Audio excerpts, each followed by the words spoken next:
اللہ تعالیٰ ارشاد فرماتا ہے الذین آتیناہم الکتاب من قبلہ ہم بہ یؤمنون،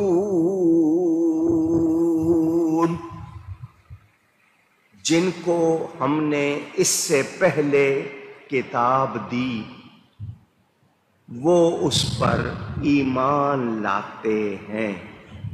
میں پہلے بتا چکا، ہم مسلمان کہلانے والے اللہ کے آخری نبی صلی اللہ علیہ وسلم کا کلمہ پڑھنے والے اللہ کے سارے نبیوں کو مانتے ہیں، ساری کتابوں کو مانتے۔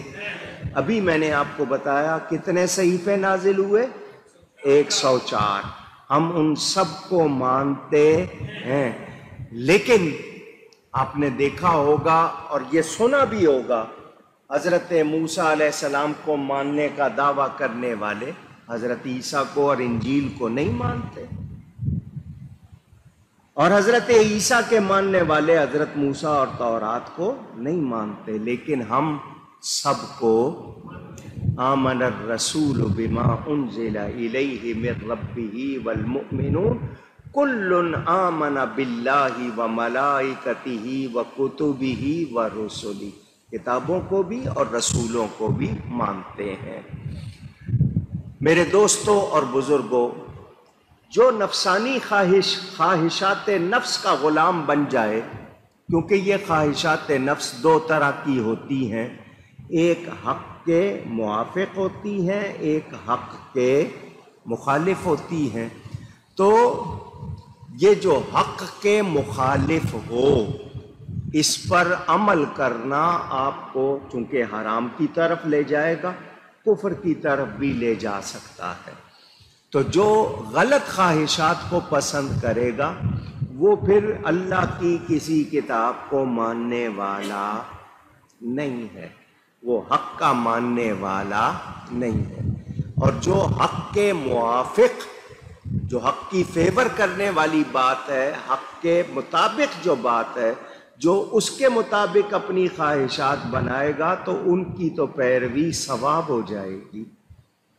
اس کا مثال کے طور پر سمجھاؤں، ایک شخص نے کمائی کی، پیسے کمائے، اس میں سے اس کو نفع ہوا، اب وہ نفع جمع کر رہا ہے کہ میں قرآن کریم کا نسخہ لوں گا، کسی مسجد میں رکھوں گا تاکہ نمازیوں کو پڑھنے کے لیے قرآن کریم مل جائے۔ ایک اور شخص ہے، اس نے نفع جمع کیا اور وہ سوچ رہا ہے کہ میں اس سے فلاں چیز خریدوں گا، میں کسی چیز کا نام نہیں لے رہا جس کا استعمال کرنا جائز نہیں۔ تو پیسے تو دونوں نے جمع کیے، فائدہ کس کو ہوا؟ جس نے نیکی کی سوچ اختیار کی، اور جس نے ناجائز کام کے لیے پیسے جمع کیے، بھلے وہ جائز کمائی سے کیے، اس نے غلط کیا یا نہیں کیا؟ تو یاد رکھیں، ہم نے کتاب اللہ اس کو ماننا ہے۔ اگر ہم عمل نہیں کرتے تو گناہ گار ہوں گے، لیکن انکار کریں گے تو مومن رہ سکتے نہیں۔ اللہ تعالیٰ ارشاد فرماتا ہے وَإِذَا يُتْلَى عَلَيْهِمْ قَالُوا آمَنَّا بِهِ، اور جب ان پر یہ آیتیں پڑھی جاتی ہیں کہتے ہیں ہم اس پر ایمان لائے۔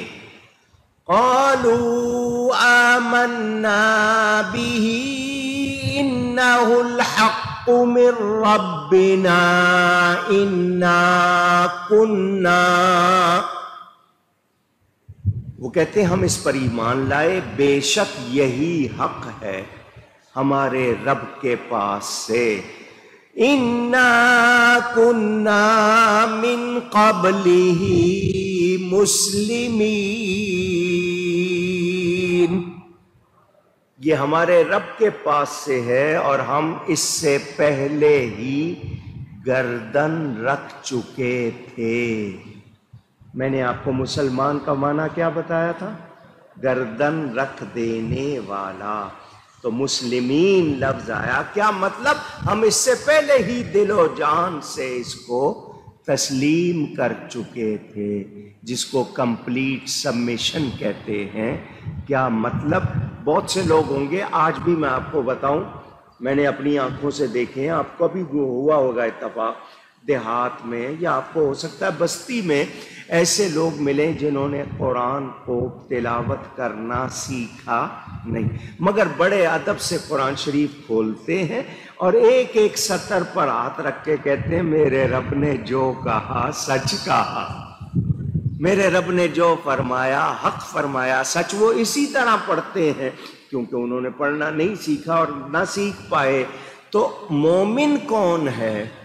جو اللہ کی ہر کتاب پر، اللہ کے ہر فرمان پر یہی کہتا ہے میں دل و جان سے مانتا ہوں۔ تو جو انکار کرے اس کا اسلام سے کوئی تعلق نہیں ہے۔ اولئک یؤتون اجرهم مرتین بما صبروا، ان کو جو ایسا کہتے ہیں اللہ فرماتا ہے دوبالا دگنا اجر دیا جائے گا بدلہ ان کے صبر کا۔ وَيَدْرَؤُونَ بِالْحَسَنَةِ السَّيِّئَةِ، اور یہ لوگ کون ہیں؟ جو بھلائی سے برائی کو ٹالتے ہیں۔ وَمِمَّا رَزَقْنَاهُمْ يُنْفِقُونَ، اور ہمارے دیے ہوئے میں سے کچھ ہماری راہ میں خرچ کرتے ہیں۔ کیا مطلب؟ مومن ذرا سی بھی خطا ہوگی اللہ کی راہ میں صدقہ کرے گا، نیکی کرے گا۔ اور اب یہاں یہ مسئلہ آپ نے شاید سنا ہوا ہے، نہیں تو سن لیں۔ بعض قرآن کریم اچھی طرح پڑھتے ہیں، ان کی پڑھائی میں کوئی اٹکنا نہیں ہوتا، فمبل نہیں ہوتا، یا وہ ہکلاتے نہیں ہیں، صاف صاف پڑھتے ہیں۔ کچھ لوگ آسانی سے نہیں پڑھتے، اٹک اٹک کے پڑھتے ہیں، رک رک کر۔ ان کو تھوڑی سی دشواری ہوتی ہے کیونکہ انہوں نے اس طرح پڑھا نہیں، ان کو دگنا اجر ملتا ہے چونکہ محنت کرتے ہیں، اس محنت پر ان کو دگنا اجر ملتا ہے۔ اب یہ نہیں ہے کہ سارے اسی طرح کرنے لگ جائیں، وہ تو ان کی وجہ، لیکن وہ چاہتے ہیں صحیح پڑھیں، رک رک کے محنت زیادہ کرتے ہیں پڑھنے میں، ان کو اجر بھی زیادہ ملتا ہے۔ تو اب یاد رکھیں قرآن کریم اللہ کا کلام ہے۔ بسم اللہ کی بے سے والناس کی سین تک ایک ایک حرف پر ہمارا ایمان ہے، ایک ایک زیر زبر پر ہمارا ایمان ہے۔ آیتوں کی گنتی میں جو فرق ہے کچھ لوگ اس سے گھبرا جاتے ہیں۔ نارمل عام طور پر کہا جاتا ہے کہ 6666 آیتیں ہیں، 6666 یہ کہا جاتا ہے۔ کچھ اس سے کم بتاتے ہیں کہ 6300 کچھ آیتیں ہیں۔ تو اگلا شک میں پڑ جاتا ہے کہ قرآن کا تو ایک حرف کم نہیں ہو سکتا، تو یہ آیتوں کی گنتی میں فرق کیوں آ گیا؟ یہ کم کیوں بتا رہے ہیں، وہ زیادہ کیوں بتا رہے ہیں؟ تو سنیں، میں پہلے بھی بتا چکا، وقف جس کو جہاں رکنا ہوتا ہے نا، جس کو آپ آیت کا نشان کہتے ہیں، یا جہاں اسٹاپ کرنا ہے، اس وقف کے بارے میں اختلاف ہے۔ کسی نے کہا کہ یہاں رکنا ہے، کسی نے کہا نہیں یہاں آیت ختم نہیں ہو رہی، آگے جا کے ہو رہی ہے۔ تو اس وقف کی وجہ سے گنتی میں فرق ہے، ورنہ کوئی ایک حرف بھی اگر کم کرے تو وہ قرآن کا ماننے والا نہیں۔ قرآن کے کسی ایک زیر زبر میں بھی ہم فرق کر سکتے نہیں۔ کوئی گنتی میں کوئی کہے کہ نہیں میں اتنے لفظ نکال رہا ہوں، ایسا ہو سکتا نہیں۔ تو یاد رہے اس کی حفاظت کون کر رہا ہے؟ اللہ۔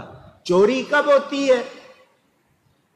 حفاظت کرنے والا سو جائے، اس کو نیند آ جائے تو چور کو موقع مل گیا کہ اس نے غفلت سے فائدہ اٹھایا، چوری کر لی۔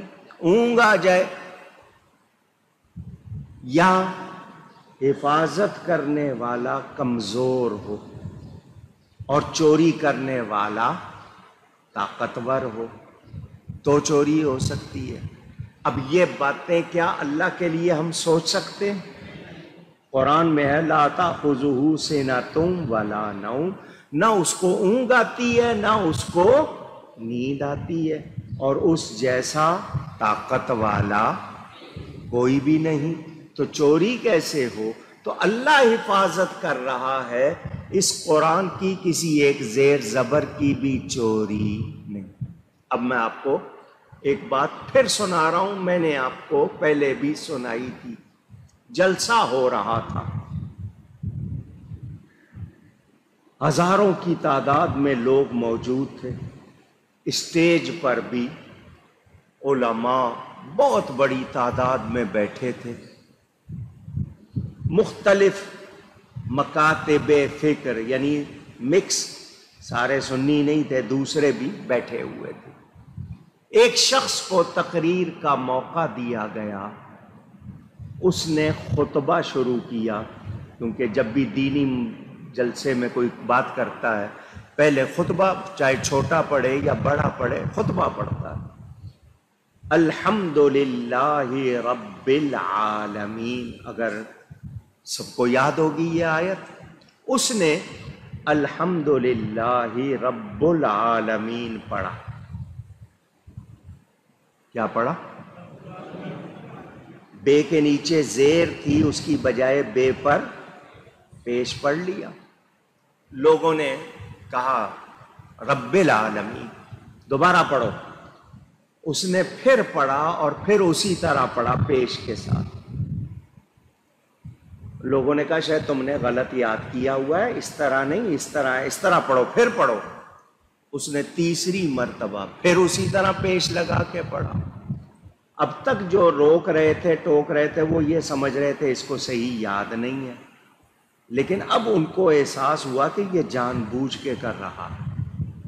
3 مرتبہ اس کو ٹوکا گیا ہے، یہ جو بتا رہے ہیں وہ نہیں، اس طرح پڑھو۔ اس نے پھر غلط پڑھا۔ اب سارے کے سارے کہنے لگے کہ تجھے تقریر کی اجازت نہیں دے سکتے، تو ایک آیت کی صحیح تلاوت نہیں کر پا رہا، آگے کیا کرے گا؟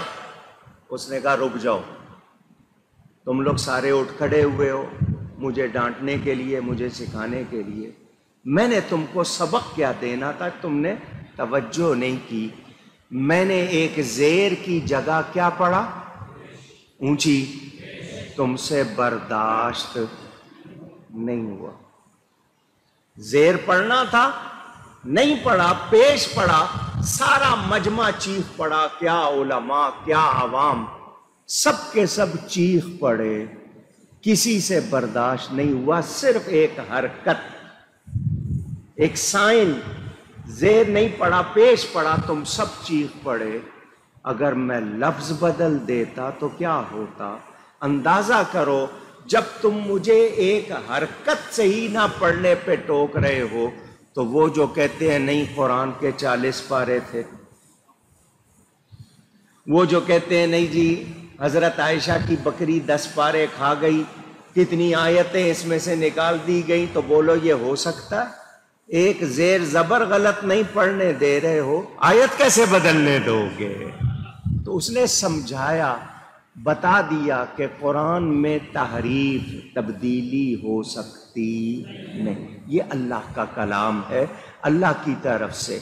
اور اب اس قرآن میں جتنی آیتیں ہیں، جتنے احکام ہیں، میں آپ کو تفصیل سناتا رہتا ہوں، کتنی آیتیں وعدے کی، کتنی وعید کی، کتنی اوامر، کتنی نواہی، کتنی آیتیں جس میں کچھ کرنے کو کہا گیا، کتنی آیتیں جس میں کچھ روکنے کو کہا گیا منع کے لیے، کتنی آیتیں وعدے کی، کتنوں میں ڈر سنایا گیا، کتنی آیتیں حلال کی، کتنی آیتیں حرام کی، سب آپ سنتے رہتے ہیں۔ اس قرآن کے بارے میں لوگوں نے کیا کیا محنت کر کے کتنے موتی نکالے، کیا ختم ہو گئے؟ اونچی 19 کے عدد پر، بسم اللہ کے حروف 19 ہیں، پورے قرآن کو تقسیم کر دیا کہ 19 کے عدد پر کتنی مرتبہ الف آیا ہے، کتنی مرتبہ بے آیا ہے، کتنی مرتبہ تے، ایک ایک حرف کو کون کون سی چیزوں کی تکرار ہوئی ہے، سب۔ اتنی محنت کرنے والوں نے تب بھی یہی کہا کہ اس قرآن کے اندر کتنے اعجاز ہیں ہم جان سکے نہیں۔ 600 جلدوں میں، ایک ہوتا ہے ایک جلد لکھ دی، 2 جلدیں، 3 جلدیں، 600 والیومز میں اس کی تفسیر لکھنے والے نے بھی یہی کہا میں پوری طرح اس کا حق ادا کر سکا نہیں، اور کتنا کچھ ہے اس میں وہ میں پوری طرح نہیں جان سکا۔ تو یہ قرآن، اب کسی کا شوق و خواہش ہو کہ میں قرآن کو سمجھوں، اچھی طرح سمجھوں، اس میں سے نئے نئے موتی نکالوں، بڑی اچھی خواہش ہے۔ اور کسی کا ذوق ہے قرآن پڑھوں میں اس میں کمزوریاں نکالوں، تو بتائیں یہ بری خواہش ہوگی یا نہیں؟ اونچی